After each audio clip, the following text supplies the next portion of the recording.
Hi friends, welcome to Manisha icon channel. இன்னைக்கு நம்ம சேனலில் வெண்டைக்காய் புளி குழம்பு எப்படி செய்யறதுன்னு பார்க்கலாம். அதுக்கு முன்னாடி நம்ம சேனலில் சப்ஸ்கிரைப் பண்ணாதவங்க சப்ஸ்கிரைப் பண்ணுங்கள். பக்கத்தில் இருக்கிற பெல் ஐக்கானை கிளிக் பண்ணி வச்சுக்கோங்க. வாங்க வீடியோக்குள்ளே போகலாம். ஒரு அடுப்பை பற்ற வச்சுக்கிட்டு அதில் கடாயை வச்சுட்டு கழுவி நறுக்கி வச்சுருக்கிற வெண்டைக்காயை சேர்த்து நல்லா வதக்கிக்கணும்.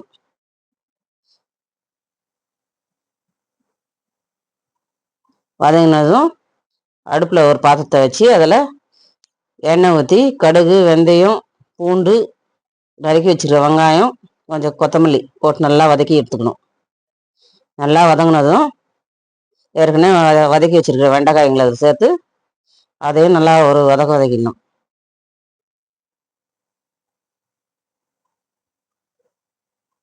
கலந்து விட்டுட்டு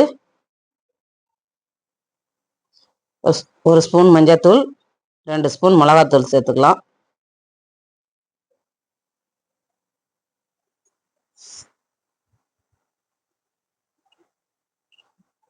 தேவையான அளவு உப்பு சேர்த்து நல்லா கலந்து விட்டுக்கலாம்.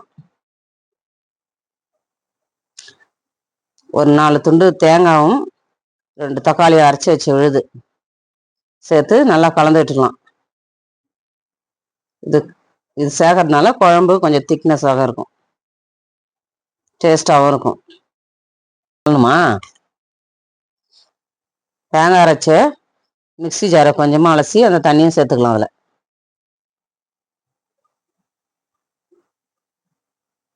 தேவையான அளவு கொஞ்சம் தண்ணியை சேர்த்து நல்லா கலந்து விட்டுக்கலாம்.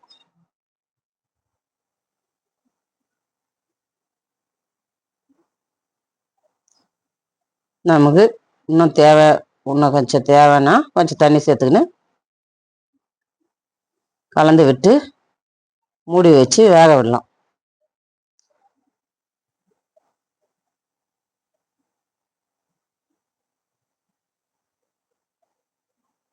நல்லா குழம்பு கொதிக்குது, கலந்து விடலாம்.